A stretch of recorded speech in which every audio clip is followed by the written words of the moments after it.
Sir क्या कहेंगे जिस तरह से ये इस रिपोर्ट में इंकशाफात सामने आए हैं अफगानिस्तान भारत मज़मूम गठ छोड़ के? जी हाँ, ये नेक्सस आज का नहीं है, 1950 से इनका आपस में नेक्सस है और दोनों का मकसद ये है पाकिस्तान को डिस्टेबलाइज करना है। हर वो मुमकिन ये कोशिश मिल के करते हैं। दैट्स वाई हमने देखा है अफगान तालिबान रजीम जो नाम निहाज शरीयत के नाम पे आए हैं, इस्लाम की बात करते हैं, जो अभी ये मान गए हैं हमारा डीएनए और इंडियंस का एक ही है, वो पाकिस्तान को अपनी फैसिलिटीज अपनी स्पेस दे रहे हैं इंडिया को पाकिस्तान को डिस्टेबलाइज करें। और जहां तक हर मुमकिन इंडिया मदद करता है, तो ये ड्रोन्स की भी उन्होंने कोशिश की है और ये रिपोर्ट्स लास्ट ईयर भी थी। इस दफा DGICPR ने भी बात की थी कि ड्रोन्स इंडिया इनको दे रहा है, अनअसेंबल ड्रोन्स भी दे रहा है, फिर ये असेंबल करते हैं, फिर इनकी कोशिश ये रहती है कि ये कमर्शियल क्वाड क्वार्टर्स भी ले रहे हैं, फिर कम अकर्जी ड्रोन्स का भी ये इनका कोशिश है कि वो इनको इस्तेमाल करें। और हमने देखा इस साल जून और जुलाई अगस्त के दरमियान में कोई 9 के करीब जो ड्रोन्स आए थे, तो तमाम वो शॉट डाउन हमारी जो एयर डिफेंस सिस्टम ने था वो उन्होंने किया था। और लेकिन फिर ये भी उन्होंने कोशिश की कि एक ड्रोन उन्होंने कहा कि हमने खुद बनाया है, उसका नाम मुबीन है, जबकि वो सारे इंडिया से आए हुए थे, इंडिया नाम उसी को अपना नाम देके इंट्रोड्यूस करवा रहे थे। सो इनकी कैपेबिलिटी और कोई क्रेडिबिलिटी नहीं है as far as drone is concern. लेकिन ये है कि अफगानिस्तान एक एपिक सेंटर है दहशतगर्दी का, और जब से तालिबान वापस आए हैं अफगानिस्तान एक ऐसा मुल्क है जो होस्ट भी करता है और एक्सपोर्ट भी करता है टेररिज्म को।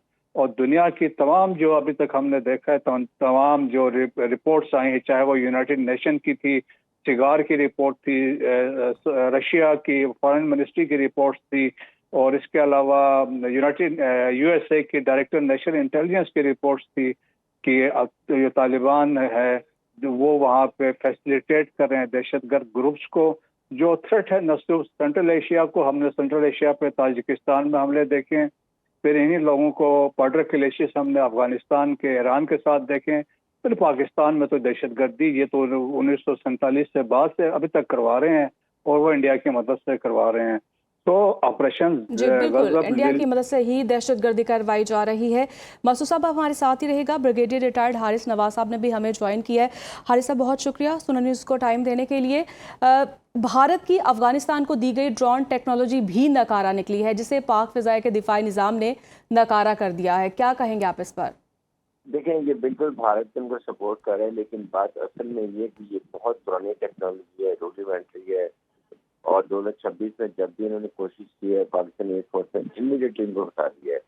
और ये बहुत कम पेलोड भी नहीं जा सकते हैं, एक्सप्लोसिव जा सकते हैं। ये अपने जो इनके खिलाफ तालिबान ग्रुप्स हैं, एंटी तालिबान ग्रुप्स हैं जो ईस्टर्न मूवमेंट चल रही हैं, उनके खिलाफ भी इस्तेमाल करते हैं, उनकी फोटोग्राफी भी करते हैं, उनको इस्तेमाल करते हैं। ये इन्होंने एक्सप्लेनेशन नहीं है, लेकिन बात ये है कि ये पास नहीं आते हैं। और इसके साथ लेकिन हमारा दिफाई निज़ाम इतना अच्छा मसर है कि हमें इनसे कोई फर्क नहीं पड़ेगा। हमने पूरी तैयारी की हुई है, और ये खास तौर पर क्वाडकॉप्टर भी हैं जो चाइनीज से खरीदे हैं, वो भी किसी काम के लिए अपने लोगों में पिक्चर उतारते हैं, उनके खिलाफ इस्तेमाल करते हैं। तो चीज़ें हमारे खिलाफ इस्तेमाल किए, जो 2600 भी किए, 9 दफ़ा इस्तेमाल किए, 9 दफ़ा इन लोगों की खाने पड़ी और फौरन गिरा दिए जाते हैं इनसे। इसलिए भी अच्छी बात है, लेकिन ये पूरी कोशिश करते हैं। और इंडिया हर वक्त इनके साथ है, ये कॉन्फ्लिक्ट के अंदर वहाँ पर भी इनके मिलत मौजूद है, उनकी हेल्प करते हैं, लेकिन वो किसी काम के नहीं है। हमेशा जहाँ भी का जोड़ होता है वहाँ जो नाकाम नहीं किया, और एक और दोबारा फिर मुकाला हुआ कि यहाँ भी टोटल नाकाम नहीं किया। जी बिल्कुल, नाकामी का जो है वो हमेशा ही सामना होगा। हारिस नवाज साहब बहुत शुक्रिया आपका भी, और ब्रिगेडियर रिटायर्ड मसूद खान भी हमारे साथ मौजूद थे। आप दोनों का बहुत शुक्रिया।